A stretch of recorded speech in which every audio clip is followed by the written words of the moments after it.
Invité exceptionnel, Son Altesse Royale, la Grande Duchesse Maria Theresa de Luxembourg. À ses côtés, Stéphane Bern, que vous connaissez et que vous aimez, qui signe un livre absolument incroyable, Un amour souverain. Bonjour Altesse Royale. Bonjour. Ce livre, c'est votre vie, c'est 40 ans, c'est des noces d'émeraude avec le Grand-Duc. Oui. Et c'est aussi une manière de dire, vous, souveraine de cet État qui régnait sur le Luxembourg, vous dites au fond, nous sommes proches de vous, proches des citoyens. C'est ce que nous avons toujours voulu leur montrer et leur dire. Et bien sûr, c'est totalement d'actualité. C'est notre désir, c'est notre mission, c'est notre raison d'être, la raison d'être de la monarchie pour mon mari et moi. Oui, vous régnez sur le Luxembourg. Ça signifie quoi, au fond, être la grande duchesse de ce pays? Moi, je pense que c'est une grande responsabilité d'être l'épouse du chef de l'État, d'être auprès de lui. Ça a plusieurs facettes. C'est être au service d'abord du pays, d'abord de sa population. Ce n'est pas une idée neutre, juste un pays, c'est un peuple qui habite ce pays. Donc être à son service, c'est être au service à l'intérieur de cette population-là, de ceux qui souffrent le plus, de ceux qui sont le plus dans le besoin chez nous, et aussi de faire rayonner l'image du pays à l'extérieur, pour moi, en étant au service de ceux qui souffrent le plus à l'international, à l'étranger, dans le monde. Oui, et d'ailleurs, tous les droits donc, de ce livre sont reversés à l'association Stand, Speak, Rise Up, dont le secrétaire général est là. Bonjour Stéphane. Bonjour Patrick, bonjour à tous. Mais c'est vrai, la Grande Duchesse a plusieurs facettes. Épouse de chef d'État, mère, grand-mère aussi, c'est des facettes. Et surtout, une femme qui est engagée dans les combats internationaux. Moi, c'est ça qui me fascine aussi, c'est que... et elle ne prend pas les sujets les plus faciles. Quand personne ne parle de dyslexie, or... On sait que la contrainte, la pression peut provoquer pas mal de dyslexie dans les familles royales. Elle a posé le problème, créé un forum. Puis les femmes victimes de violences sexuelles comme armes de guerre, c'est ça l'association qui prolonge le forum que la Grande Duchesse a créé à Luxembourg, en accueillant 52 survivantes, des femmes qui n'avaient pas la parole, à qui on a donné la parole. Tout le monde va dans les conférences internationales pour parler de ces femmes victimes. Mais qui, la Grande Duchesse, c'est la première qui leur a donné la parole, en disant « mais venez raconter pour que le monde entier prenne conscience de ce qui se passe. » Moi, je trouve que c'est moins glamour évidemment que d'aller dans les crèches. Il faut le faire aussi, hein, les hôpitaux, les crèches, les maisons de retraite. C'est le rôle de la démocratie directe d'une monarchie. Une souveraine est là pour aussi soutenir, comme l'a dit la Grande Duchesse. Mais au fond, ce livre, ce n'était pas seulement un album de photos pour 40 ans de mariage, comme on les aime, comme ils sont beaux, mais aussi à quoi sert la monarchie aujourd'hui au Luxembourg. C'est quoi? C'est 40 ans, c'est 20 ans comme grand-duc et grande-duchesse héritière, 20 ans comme souverain sur le trône. Et au fond, ces deux générations, qu'est-ce qu'ils ont fait? Servir leur pays, certes, mais à quoi ça sert? Oui. Et je crois que c'était important de faire le point, de dire à quoi... Et les gens sont étonnés, ils disent, ah oui, ils font pas mal de choses quand même. Oui, et je précise évidemment, Stéphane est luxembourgeois, fier de... Je suis très fier de ma nationalité. Oui, je suis franco-luxembourgeois. Je suis très fier. Et vous savez, je pense que si j'avais eu à choisir mes souverains, c'est eux que j'aurais choisis. Oui. Donc c'est vrai parce que je les aime vraiment et j'aimerais que tous les Luxembourgeois les aiment autant que moi et que le monde entier les aime aussi parce qu'ils font bien, ils font le boulot. Quoi. Oui, c'est vrai, quand vous êtes arrivé en France, vous vous êtes dit, mais où est le Grand-Duc? Il n'y a pas de Grand-Duc en France. Oui, c'est ça, parce que j'avais des grands-parents qui aimaient beaucoup la famille grand-ducale à Luxembourg, et je passais beaucoup de temps chez mes grands-parents luxembourgeois. Et quand j'arrivais un jour, quand même, j'ai posé la question à mon père français à Paris, je lui ai dit, mais nous, on n'a pas de Grand-Duc, et j'étais horriblement déçu. On avait un président qui changeait, en plus, à l'époque, tous les 7 ans. Je trouvais ça terrible. Alors que nos grands-ducs, ils règnent 30 ans, on est content, quoi. On les a pour longtemps. Oui, Altesse Royale, voilà, on voit des photos, votre mariage, des moments très intimes. Et c'est rare, et Stéphane nous le confirmera peut-être, que des souverains comme ça se confient sur des choses aussi intimes, au fond. Vous racontez votre coup de foudre pour Henri. Oui. Ce que j'aime beaucoup de ce livre, c'est la manière dont nous l'avons pensé avec Stéphane, justement. C'est qu'il sort des sentiers battus, parce que ce n'est pas juste un livre de photos et d'histoires. Évidemment que ça a été très émouvant d'aller piocher dans nos photos les plus privées, les plus intimes, une histoire de vie de 40 ans qui faisait remonter plein de souvenirs, plein de très belles choses. Mais en plus de ça, on a voulu donner un contenu, pas juste un album photo, mais un contenu de qui nous sommes et de quelle est l'histoire de ce couple au service de ce pays. Stéphane a demandé à mon mari d'écrire un texte sur moi et à moi d'écrire un texte sur mon mari, ce qui n'est pas un exercice facile. Oui. Et je trouve que, moi je suis très impressionnée par le texte de mon mari parce qu'il me touche beaucoup. Et puis Stéphane a voulu qu'on contacte toutes nos connaissances, amis, personnes avec lesquelles nous avons travaillé, famille, et qu'on demande à certains d'écrire quelque chose sur nous. Et nous avons pris des extraits de certaines de ces lettres qui sont très émouvantes et qui ponctuent les images du livre. Et à la fin, une chose qui me tenait très à cœur, c'est que nous avons raconté, Stéphane a raconté la généalogie et l'histoire de ma famille, puisque pendant beaucoup trop d'années, il y a eu des confusions avec mes origines cubaines, avec un ancien dictateur avec lequel je n'ai rien à voir, et ma famille, puisque il y avait le même nom de famille. Oui. Et donc, comme ça, on a mis les choses au clair de qui est ma famille et qu'il n'y a aucun lien avec cet ex-dictateur. Oui, Stéphane, c'est évidemment la grande-duchesse. On la voit, sa simplicité, et aussi, elle le disait à l'instant, ses origines.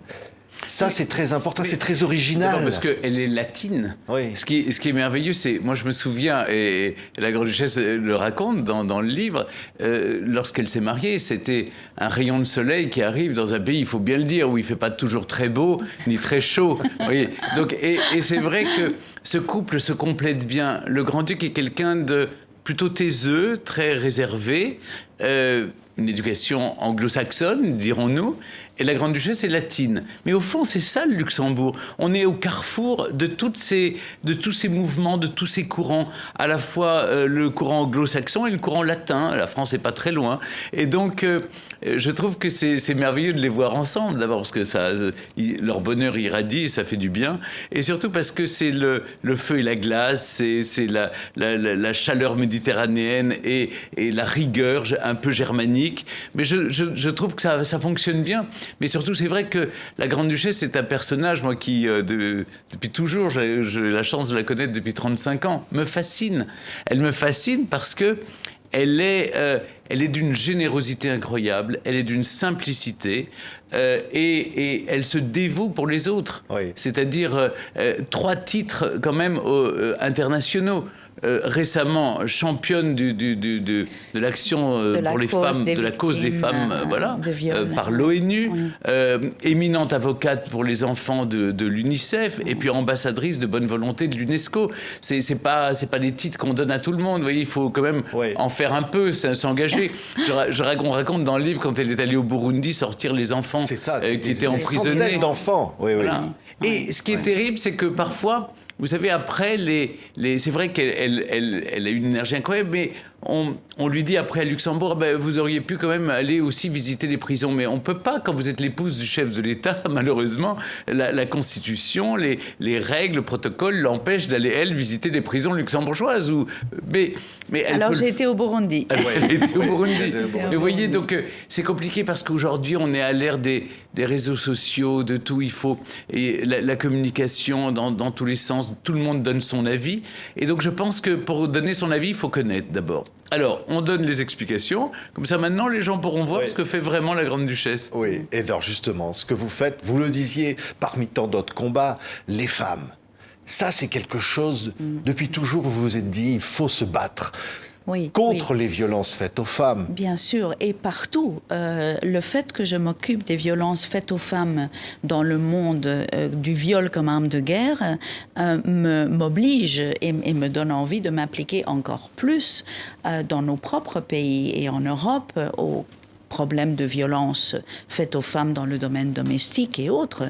Donc, bien sûr que c'est un combat à très large échelle et mondial, la violence tout court contre les femmes. Mais j'ai toujours j'ai été éduquée dans cet esprit-là. Quand je vous parlais tout à l'heure de ma famille à Cuba, nous étions connus comme étant une famille vraiment de grands philanthropes. Moi, j'ai reçu cette fibre en moi où on m'a toujours appris, quand on est privilégié, parce que nous étions une famille très privilégiée, eh bien, plus on a et plus il faut donner. Ça, c'est ma colonne vertébrale. Et en grandissant avec ça, je me suis dit, à la place où je vais me trouver auprès de mon mari qui va être un chef d'État d'une monarchie, moi, j'ai d'autant plus d'obligations de défendre les causes les plus difficiles à défendre, celles dont personne ne veut. D'où mon engagement auprès de Denis Mukwege, prix Nobel de la paix 2019, avec les femmes victimes de viol comme arme de guerre. D'où mon engagement dans les prisons africaines pour dire qu'il y a des enfants entre 12 et 18 ans qui sont emprisonnés pour des délits de droit commun. On ne parle pas d'enfants soldats. On parle de délits de droit commun parce qu'ils ont faim, ils ont volé ou pour aider leur famille. Ils sont oubliés en prison. Et je me suis fait un point d'honneur, au moins au Burundi, d'essayer d'attirer l'attention sur le problème en allant dans les prisons et en sortant. En 4 ans, nous avons sorti 600 enfants, l'ensemble de la population carcérale de mineurs pour délits de droit commun. On les a sortis des prisons. Oui. Lutter contre le racisme, lutter contre l'intolérance. Et justement, pour ces femmes victimes du viol comme arme de guerre, après le forum international, où comme disait Stéphane, j'ai voulu leur donner le centre de ce forum, parce que j'ai fait beaucoup de conférences internationales et on donne toujours la parole soit aux politiques que je respecte profondément, soit aux représentants des organisations internationales que je respecte aussi beaucoup profondément. Je fais partie de ces organisations internationales aussi, mais je ne comprends pas qu'on ne donne pas la parole aux victimes qui sont les premières qui savent ce dont elles ont besoin. Et là, j'ai invité 50 victimes du monde entier. Je ne me rendais pas compte à l'époque qu'il y avait des victimes de viol comme arme de guerre, autant au Kosovo qu'au Congo qu'en Colombie. On fait malheureusement la planète. Et en donnant la parole à ces femmes, je me suis rendu compte de quelque chose, une chose à laquelle je ne m'attendais pas, c'est que ça a été une forme de catharsis pour elles. C'est-à-dire qu'elles se sont tout à coup, alors qu'en arrivant, elles n'osaient pas raconter leur histoire, elles regardaient par terre et peu à peu, je les ai aidées à ce qu'on se regarde dans les yeux et à ce qu'elles commencent à avoir confiance à me raconter leur histoire. Elles sont venues 1 semaine avant le forum. Le forum a duré 2 jours. Et peu à peu, on a établi une relation de confiance qui a fait qu'elles m'ont raconté leur histoire, qu'elles ont commencé à prendre confiance en elles, parce qu'elles ont vu qu'une personnalité donnait de l'importance et reconnaissait ce qu'elles avaient vécu. Et elles m'ont toutes dit, nous ne pouvons pas commencer à nous remettre jusqu'à ce qu'on ne reconnaisse pas ce que nous avons souffert. Et donc, j'ai essayé de leur donner ça, cette reconnaissance.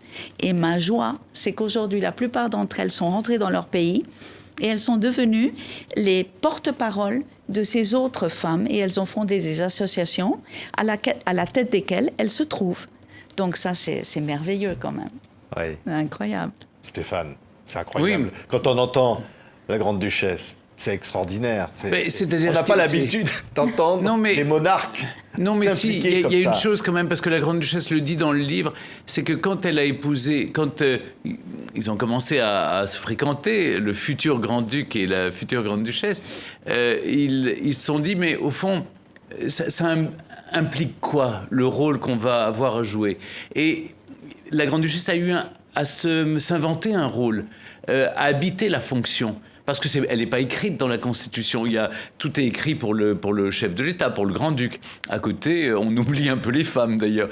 Il faudrait que ça change de temps en temps. Enfin bon, bref, toujours est-il que la grande-duchesse a dû s'inventer un rôle. Et elle, dès le début, elle a dit, ils ont fait un pacte, en quelque sorte, avec son mari. Nous, on veut une monarchie qui serve les gens, qui soit utile, qui veuille dire quelque chose. Et donc, après, je crois que vous avez fait Sciences Po, d'ailleurs, à Genève, uniquement, pas pour faire de la politique, mais pour faire de l'humanitaire. Pour travailler dans l'humanitaire, voilà. oui. Ouais. Oui. Donc ça, c'est l'accomplissement d'une vie. C'est un destin qui est vécu, certes, en pleine lumière, mais qu'en même temps, les gens méconnaissent. Ils voient toujours l'apparence, les faces. Quoiqu'à Luxembourg, on est très mesuré avec les faces. On voit les photos du palais, c'est magnifique. Où le palais est magnifique, les résidences, et puis il y a les visites d'État, où la Grande-Duchesse joue son rôle pour accueillir les chefs d'État étrangers, ce qui est formidable. Mais si vous voulez, derrière ça, il y a une femme qui se bat au quotidien pour les autres femmes. Et ça ne peut pas nous laisser indifférents. Et j'ai aussi envie, Stéphane, et on en a souvent parlé aussi tous les deux, j'ai toujours eu envie avec mon mari, dès le départ, de montrer que la monarchie est un héritage de tradition, très respectueuse de la Constitution et du cadre, mais que à la place où moi je suis à côté, je peux essayer d'apporter pour cette monarchie et pour ce pays que j'aime une plus-value qui est celle de montrer, eh bien, cette monarchie, elle est aussi profondément ancrée dans les problèmes de son époque et de son temps. C'est pas seulement une histoire un peu du passé, c'est une histoire pleinement du présent. Oui. Et il y a une chose aussi, moi, que je trouve très émouvante dans le livre, c'est que la Grande-Duchesse raconte qu'avec... en épousant son mari, elle a retrouvé une patrie. Et je pense peut-être ceux qui nous regardent dans le monde entier et se disent ils ont quitté leur pays pour différentes raisons. Pas toujours des raisons heureuses, quand c'est le mariage ou quand c'est trouver l'amour ailleurs, mais on doit parfois fuir son pays. Et la Grande-Duchesse était une exilée, une Cubaine exilée à New York, en Suisse, un peu partout. Et avec le Luxembourg, elle a trouvé une patrie. Quand vous épousez un homme, vous épousez son pays, ses traditions. Et je trouve c'est beau. Et je pense que ça peut parler à toutes celles et ceux qui se sentent parfois déracinés. On peut trouver et l'amour et une nouvelle patrie qui vous accueille chaleureusement et qui donne un nouveau sens à votre vie. Oui. J'ai eu cette chance-là, en tout cas. Oui. Oui, Oui. oui. Un mot, Stéphane, vous qui connaissez si bien les têtes couronnées dans le monde, on a des inquiétudes à Monaco pour Charlène. Est-ce qu'on a des nouvelles de sa santé? Je crois qu'elle se soigne. Voilà, oui. le prince Albert a fait un communiqué et m'a bien déclaré qu'elle était en train de se faire soigner. J'espère que tout ira bien. Voilà, maintenant, il lui faut du temps. Vous savez, c'est une sorte de burn-out, pour dire les choses très clairement. Des mois de pression médicale, enfin, médicalement en étant sous des opérations successives. Elle avait vraiment besoin de se reposer. Donc elle se repose dans une institution à l'étranger, et je pense qu'elle reviendra plus forte que jamais. Oui, et voilà. Comment le prince supporte cette situation? Oui, vous savez, il a beaucoup d'obligations, il a eu la fête nationale, là, il est face à de nouveaux défis pour son pays. Il y a eu la translation, enfin en tout cas l'entrée symbolique de Joséphine Baker au Panthéon. Ensuite... je sais que là, il a pas mal d'activités pour préparer le centenaire de la mort du prince Albert Ier. Et il sera dans quelques jours à Paris pour les 100 ans de la paléontologie humaine. Donc oui, il est sur tous les terrains. Et en même temps, c'est un père formidable, oui, qui est très proche de ses enfants et qui s'en occupe vraiment. Donc, c'est une épreuve.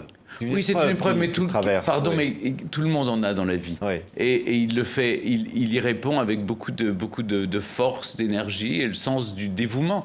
Vous savez, les chefs d'État, les gens voient toujours les royautés comme des personnages un peu d'un autre temps. Mais ils répondent à des exigences d'aujourd'hui. Ce sont aussi des... Qu'est-ce qui plaît dans la monarchie? C'est que ce sont des femmes et des hommes de chair et de sang. Ils vivent, ils souffrent, ils aiment comme nous. Ils sont comme nous, mais eux vivent en pleine lumière. Et je crois que ce qui nous ramène à Luxembourg, c'est ça justement, c'est que nous avons la chance pour notre petit pays qui n'existerait pas sans la famille grand-ducale. Il faut quand même que les gens le comprennent. Hein, même s'il y avait un président de la République du Luxembourg, il serait reçu nulle part. Vous voyez, c'est quand on a la chance d'avoir des souverains qui portent le nom de Luxembourg, mais ils sont reçus partout, ça vous déporte. Les chefs d'entreprise le disent. Après, ils signent des contrats, ils sont dans l'avion, ils vont partout. C'est le grand-duc héritier, le prince Guillaume, qui aujourd'hui s'occupe d'ouvrir les portes comme une sorte d'ambassadeur économique. Comme mon mari le faisait à l'époque, les missions économiques. Mais c'est vrai que les Luxembourgeois nous le disent, que vraiment le fait d'avoir une famille grand-ducale à la tête du pays, une monarchie, évidemment dans les voyages à l'étranger, eh bien ça ouvre énormément les portes, ça donne une visibilité. Mais c'est une au charge. Luxembourg. Et vous l'avez dit d'ailleurs, Oui, pour vos enfants, oui. pour la suite, Oui. c'est une charge. Bien sûr que c'est une charge, c'est compliqué. Et c'est compliqué aussi d'éduquer 5 enfants quand vous en avez un qui va être l'héritier Oui. et les 4 autres qui ne le seront pas. Et pour moi, une de mes grandes préoccupations, c'était d'éviter les jalousies entre mes enfants, parce que c'est une des choses qui m'aurait le plus peiné au monde, que cette belle famille que j'ai pu avoir, qu'il y ait des jalousies entre enfants. Or, dès le départ, et là, j'ai peut-être mis une touche particulière moi-même. J'ai constaté que souvent dans les familles royales, ça pouvait être le cas, d'avoir des problèmes de jalousie. Et dès le départ, j'ai dit à mes enfants, je leur ai dit la vérité depuis qu'ils sont très petits. J'ai dit à Guillaume qu'il aurait une destinée particulière, mais que cette destinée impliquait énormément de sacrifices, parce qu'on ne se rend pas compte à quel point on sacrifie sa liberté quand on rentre dans une famille royale ou quand on appartient à une famille royale et à la tête de cette famille. Donc, qu'il y aurait beaucoup de sacrifices et qu'il aurait beaucoup de privilèges aussi, mais aussi beaucoup de choses à sacrifier, et à mes autres enfants, que par contre, eux, n'auraient pas toutes les obligations de Guillaume, ni les sacrifices à faire que Guillaume devait faire, mais qu'ils auraient une liberté, que nous allions les aider dans cette liberté, et que les uns et les autres avaient besoin les uns des autres.